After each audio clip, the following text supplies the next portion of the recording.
All right, ladies and gentlemen, welcome back to Nerf, Surf, and Turf, our detailed analysis of the game. We are here in day 13.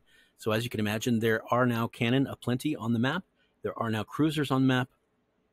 And there have been balloons for a while. And we've even had some balloons murdered. They murdered the balloons. So some very interesting play going on. Let me draw your attention to some of the most fascinating stuff. You'll notice up here this big purple blob right in the middle of North Canada. So before we get to that, I need to share with you, I forgot to get this ready ahead of time, but I want to share with you here some photos I have of Spain around the map.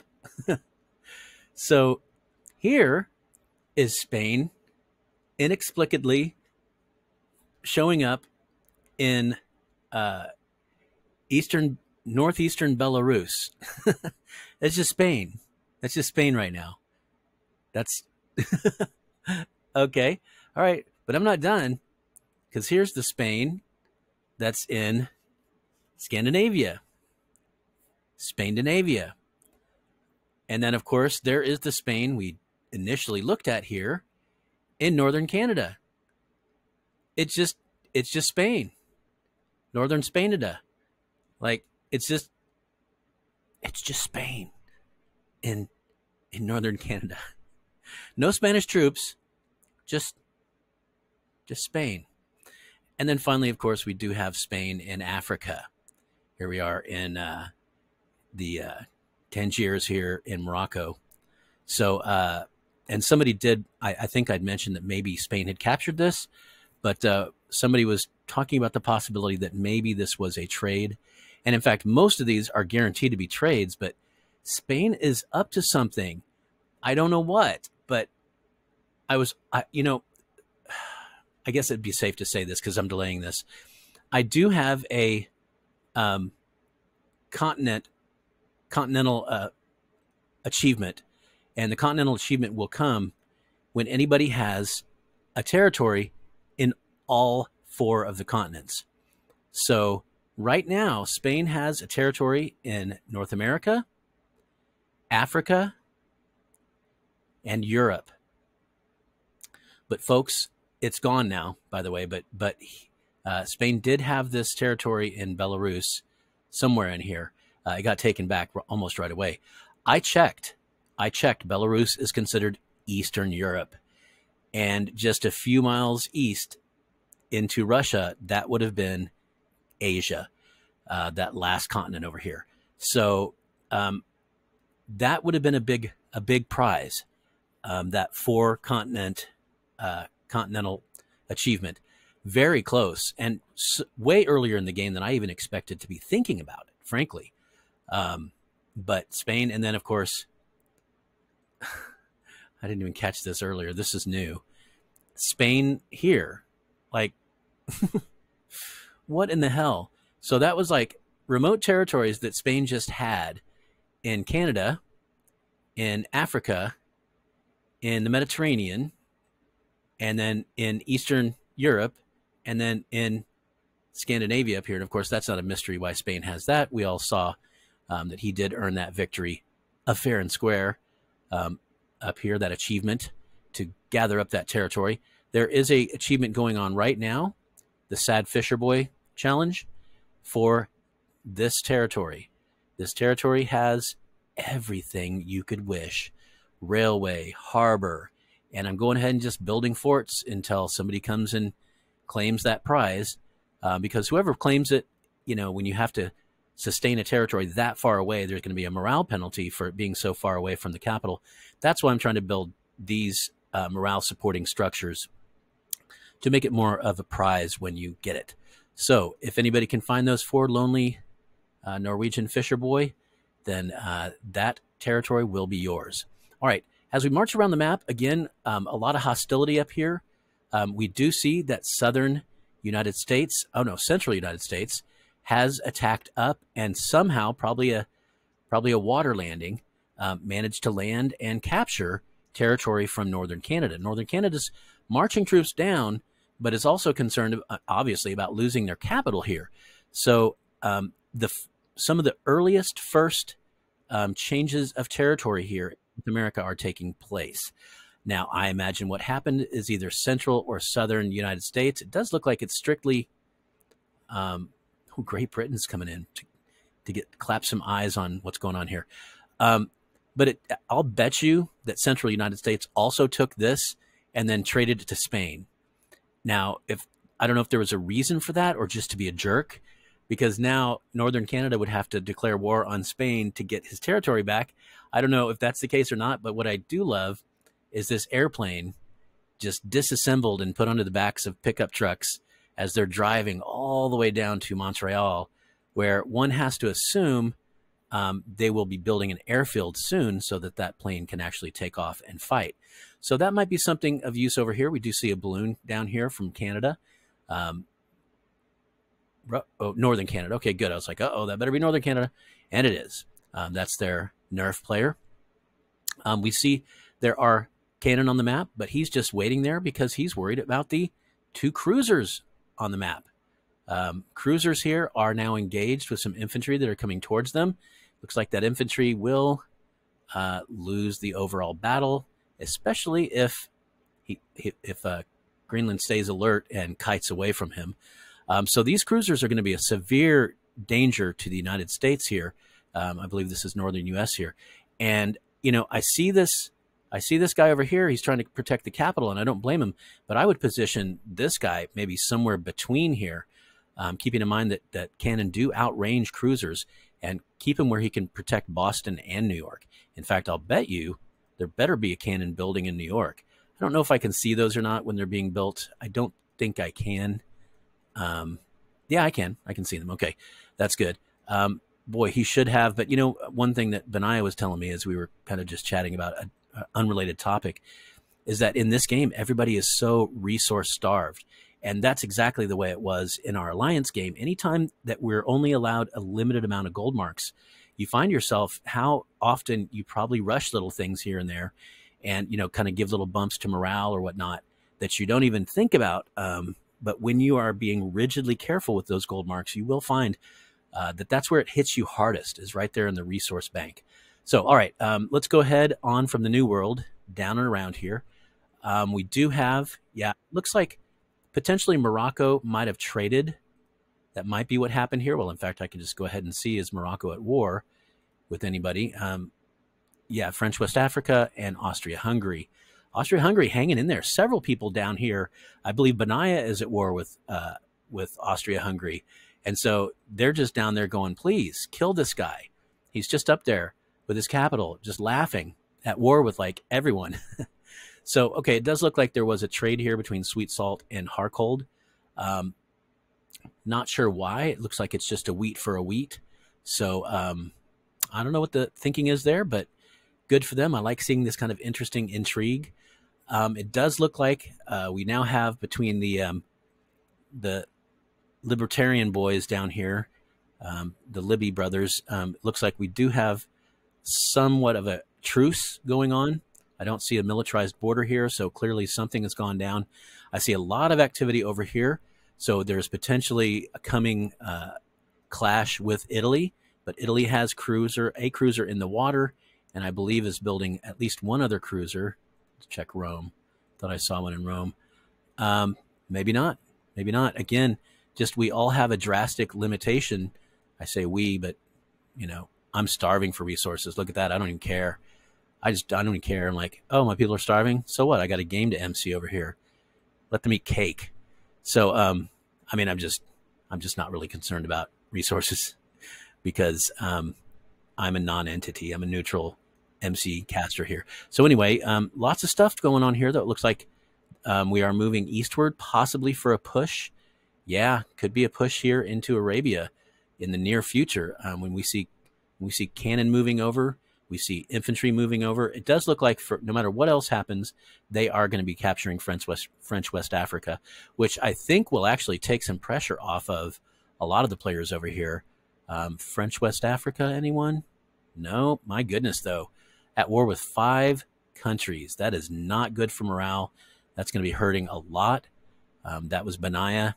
And so part of what's happening here, though, is we are seeing a push up into Ottoman territory. Now, my understanding is that if I look at this, this is a double iron. And I think in Africa that they are starved for iron. I just don't see a lot of iron down here. I was looking at it earlier, and here's one double iron. But a solid income of iron, I think would, yeah, I see like a single iron, that double iron we spotted earlier. And then what's over here? Another iron. So, I mean, that's just not a lot between three countries. So I think that's what happened. But here's what I see happening is Benaya is drawing the attacks of all of, pretty much all of the Ottoman here. And it does look like the Ottoman might be AI because they're behaving like an AI. They're just going straight for the person who just captured a territory from them. But what's happening there is it's really just left all of northern Ottoman territory wide open. So if Benaya doesn't get some reinforcements in here real quick, looks like he went in and probably rushed a level 1 fort, which we know if people are being careful with their gold marks, that's doable as long as we're tracking them carefully. And really, Benaya is one that I know is very meticulous about that. So probably rushed a 1 getting in there, and looks like a 2 is building. But it's going to be really iffy holding this because look at that. All of the Ottoman are coming to recapture that. So at least 37 just right here on the horizon. Now, he should be able to hold that with what he's got there, especially with the level 1 fort. But then now you have the Romanians coming in behind. And I'm not sure how happy they are about this cap here, this capture, but they can't be that super happy about it. You know what I'm saying? Like, I don't think they're super groovy happy. It does look like Morocco, of all powers, is coming in with 45 to try to capture some of. So it looks like this is the new corpse, the new carcass that the wild animals of the Serengeti are tearing apart. And that's what happens a lot of times. His cap got sniped here, and it does look like he probably went AFK. I don't know that to be true, though. For all I know, he's been communicating with people in the game. But I know a lot of times, like, if I lose my entire ally like he did, and my capital gets sniped, that's when you might want to hang it up and leave. You might want to. Kind of disrespectful to Arabia, his partner, but I don't know how much communication they had between them. But again, the best thing you can do is, attack somebody who might be an ally to an enemy, rather, to your ally, or invite your ally up to take those territories and defend along the border of it. That to me is even better. So, Arabia could have gotten all of this. I mean, especially because it's just not accessible, really, except through water. So it's unfortunate, and I feel like Arabia down here is having to fight all by himself. We had a little bit of correspondence in the game, and I said, man, you're in the corner, and it sucks that you don't have allies, but you're fairly well defended, and now you just need to talk to players, talk to other teams, use that social aspect, see if anybody wants to form some partnerships with you, because you're fairly well defended.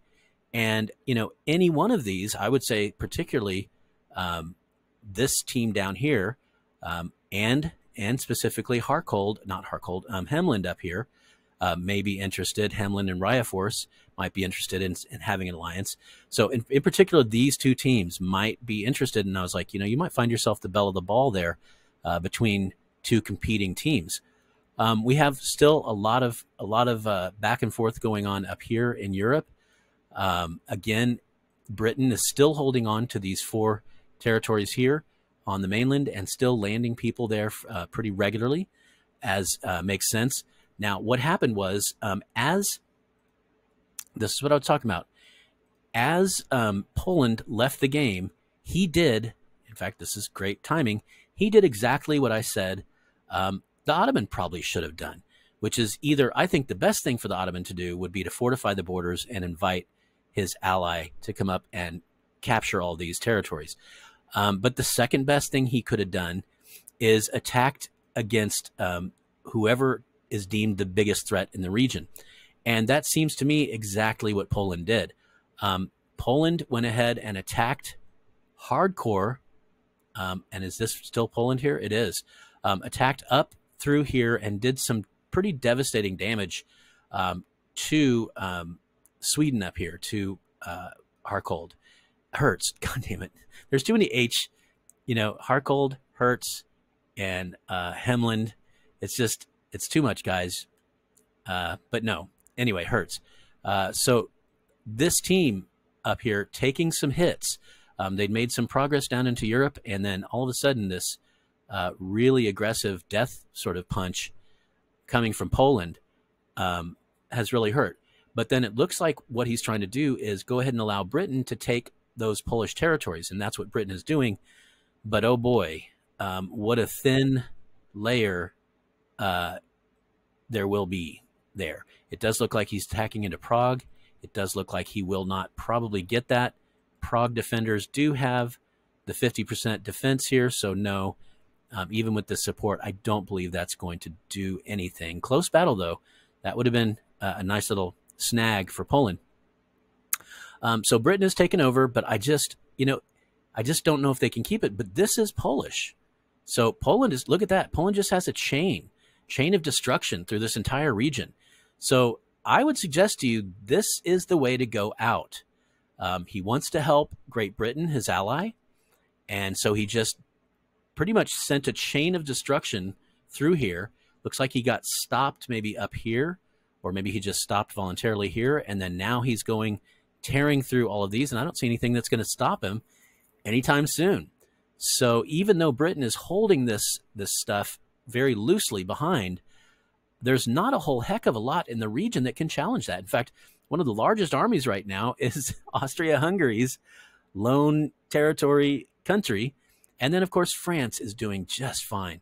So France, we might see Grandma Karen, formerly General P. Enos, we might find France stomping through Europe here, playing a very cautious game so far, but managing to stack up 120-ish infantry. Oh, and then 30 more up here, 150 infantry on the edge of a exhausted Europe. So we might see big things in day 14 and day 15 in terms of France finally flexing those muscles and doing some damage. So that'll be something to watch for sure. Now, over here, we have something similar happening. Again, that carcass, this time being Lithuania. And Lithuania, as we mentioned in the past, made a claim that he'd been in the game till day 7, but I was like, dude, you went AFK. That only happens after you've been gone from the game for 5 days. I set that setting myself. And so, sorry, man, you were gone at least 6 days because you were AFK for a full day. And that was back on day, what, 10? Day 9? I think it was about day 9. So, sometimes you check around on your games and you think you checked a game, but you haven't. But we talked about it on this very cast. It's like all of his territories were terrible morale because he hadn't been trading any resources, hadn't been buying any resources, and he hadn't moved any troops around. I tried to explain that to him too. I was like, if nothing else, dude, your troops were needed. Poland needed you and Russia needed you. Move some of those troops because you're protected on both sides from them. Your only enemy is to your south, and it doesn't even have to be an enemy. Ukraine potentially could be a friend, but you're only bordering one non-friend, right? And so it's very unfortunate because that's the guy who really should have been sending support north and south. That's part of why Poland is leaving the game, because Lithuania came back into the game and attacked him, and I think kind of just broke Poland's mojo for the game, so to speak. And I know how that can be. You're having a lot of fun. He kind of talked to me a little bit. He's like, I was having so much fun. I was really paying close attention. I was a little bit concerned about Lithuania, but I thought we could get through it. They had just made a third partner. They'd sort of brought in a third person to be a partner, and it looked like it was going well. And then Lithuania attacked, and it really just kind of crushed everything for this player. So, but I will say this is a good sort of thing here, is that Doc is currently playing in a alliance versus game. So as you know, we have 2 alliances, one under my direction and a couple of my lieutenants, and then another one over there under Batarek and Hemland and Benaya. And what we've been doing is just we're regularly having training matches. So as we get more and more people into those 2 alliances, we're going to go ahead and get more and more people into these challenge matches so that we can get a deep bench of players when we go in for the tournament. The tournament's starting in November. and we'd like to show strongly. We played just recently. We played an alliance match against a very prominent alliance called the Golden Wind Alliance, and we lost, but we won their respect. They said afterward, like, that was a lot harder than we thought it would be. We know you guys are just starting alliance play. We're very impressed, and in fact, we're going to have a post-game wrap-up with them as soon as we can figure out the scheduling. We're going to kind of have a conversation about what our early strategy was and how things developed. So that should be fun. Hopefully we'll get that on soon. We had that scheduled for today, but then their captain was pumpkin picking with his kids, and then when they got home, they were hangry, and it was just chaos apparently. So you know what? My kids are pretty much raised. I have my youngest daughter is in college right now, so I still have to send money and whatnot, but they're out of the house, and certainly those days of like just chaos and kids throwing up and like all that, I'm through that. Like, I paid my dues, but I certainly do understand what that's like. I remember those days, holy moly. But so I was like, yeah, man, cool. That's the way it is. Raising a family is not easy, but you're doing it right. So I ain't gonna be angry about that at all. So hopefully we can hook up with them and do a quick little cast. My thinking would be me and Raya Force. Raya Force was the quarterback for that one. He did all the strategy and planning, and he did an excellent job. We ran into a couple difficulties. Some of them were mechanical, and then some of them were execution in terms of getting our players to all act in concert. That seems to be one of the bigger challenges of playing Alliance games is, typically we do this sort of thing. We're like, okay, we're going to push westward. Let's go whenever we can. And then we all push westward.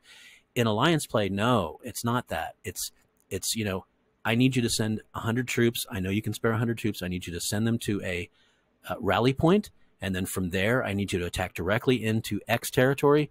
I will time my territory to my attack to be from here. And then player 3, you need to rally in this position. So it's like, it's very detailed, very specific. And that's one of the things that we're talking about is we need to get players trained up into that concept of we all play together.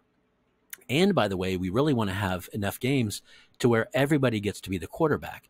Because when you're the quarterback and people don't do what you say, you realize, you're like, oh, that's what they meant. I thought it wasn't a great idea, so I only sent half of those troops over there, and I kept the other half back at my capital that wasn't being threatened at all. Now I get why they were, insisting that, so if everybody has a chance to quarterback too, it'll really help us all to understand what it's like to sit in that position of power. It's fun stuff. Anyway, I brought that up specifically because Doc here is now in one of those games and is currently kicking my team's butt, my team, the Universe. But according to him, now I haven't seen the deets because I'm not in that. I'm not in that game. I told my my lieutenants, go ahead and take this training game. There's 3 trainees and a couple vets in there on my team, against some trainees over on their side. And but anyway, that's what I'm saying is the good news is Doc is over there and he's loving the strategy. He's really enjoying taking part. I believe Hemland and Benaya are in that game as well. So he's teamed up with those guys, kicking butt over there. So that's the good news. He had kind of a bad experience here, and I was sad to hear that. But I was really glad to hear that because I was like, dude, I'm sorry. I hope you stay in this community because it sounds like you really care about this game and you're really having fun in this particular event. And so I hope you'll stick around. And that's when he said, yeah, I'm over in this other game kicking butt and I'm loving it. So good news there no matter what. Also, some other good news. Paige has reached out to me about joining Alliance Play. And so I got Paige added to the Universe. And so I'm really looking forward to throwing Paige into a game because from what I've seen, that's a very active player. That's a person who's reaching out and doing a lot of diplomacy, but also doing stuff on the ground militarily. So I see a strong player there who needs to be inducted into that sort of next level of play, which is Alliance Play. I've talked about that before, that this map and maps like it are going to be proving grounds, places where we can see up and coming players and just say, okay, let's bring these people on board into Alliance Play. Let's get them trained up. I know in my alliance, there's a trainee level 0. That's what you are as soon as you get in and express your desire to be in Alliance Play. Then there's trainee level 1. That means you've played in 1 Alliance game. Then there's a trainee level 2, which means that you've played in 2 Alliance games, matches. And then after that, you get into the universal soldier. You become a universal soldier. Universal soldier is somebody who is on the bench to play an alliance versus game. It's a 5v5 1914 Europe map. And once you've played on that map twice, as far as I'm concerned, you're ready to move into the very serious play where we're starting to challenge other alliances out there in the wild. And it's a lot of fun. It's very intense, but it's also a lot of fun. Anybody who's been playing those games can tell you. So again, not a whole heck of a lot going on here. It does seem like a bit of a stagnated front here between the Russias. A lot of manpower just wasted sitting on the border there. But, you know, there's nothing you can do to increase trust if trust has been broken or, you know, in some way you just haven't come together to be able to make a peace agreement. Then that's just what happens. That's just what goes down. Now, you will see here Finland, who has made early pushes down into Europe and been able to hold on to it for the most part, although Poland is pushing back hard here. But Finland has pushed down really strong through this entire region and has taken over a lot from Finland. So a lot from Lithuania. So it does look like Finland has really spearheaded this push into Lithuania, which is great. But then there is always, of course, the concern about some of these other, you know, and I don't know what's going on with Ukraine, but I know that I know Ukraine's partners, Hemland here and Raya Force, are great players. So they're paying attention to what's going on here, I promise you. And so I'm not sure what's happening here, but I will say Ukraine he's kind of like the France of Eastern Europe. He's got a lot of troops. He hasn't engaged in a lot of stuff here. I mean, here we have 20, 50, geez, 110, 130, 140-ish. He's got 140 troops here just waiting for this whole region to blow itself out. Because right now, you know, we're seeing that Finland's coming down here. But look at this. You know, Lithuania still has beefy troops all around. And so there's going to be a reckoning here between Finland and Lithuania. And at the end of it all, I don't know what's going to happen. You know, you're going to have potentially Swedish Viking here with just 140 troops here ready to swarm in. We know we've got Russia here. Russia, who, by the way, you know, used to be allies with Lithuania until Lithuania dropped out and then Finland attacked down. So Russia has a valid claim to come sweeping in here with these 45 troops and potentially, you know, moving some down from here. I don't know. But things are about to blow up here in Eastern Europe, and things are blowing up right now in Western Europe, thanks to Poland. Poland just blew everything wide open. And I have no idea what's going to happen, but I'm keeping an eye on France. It's ridiculous how many troops France has there. And I don't know what kind of treaties exist, but after all this trading hands, that's going to basically make treaties immaterial, right? If so, you know, if you had a treaty, for instance, with Finland, but then Poland comes and takes everything from Finland, well, then you're France. You just take it all from Poland, right? You haven't broken any treaty. So it's going to be very interesting seeing what happens moving forward. All right, I've wasted enough of your time. I don't think I've missed much else, but I probably have. If I do miss big things, and people have done this before, reach out to me and make sure I know, because I will mention it in my next cast. You know, oh, hey, I didn't know this was happening. That's what happened down here, by the way, when I thought that possibly Spain had attacked Morocco. Somebody corrected me and said, I think they did a trade. So I'm pretty sure that's the case. Anyway, feel free to reach out. I'm trying to keep an eye on the chats and keep an eye on what's happening with you guys so I can be better informed as I cast around. But by all means, let me know if you see something that is inaccurately reported by me. All right, that's about it, guys. Thanks for checking in. I'll see y'all next time. Adios, amigos.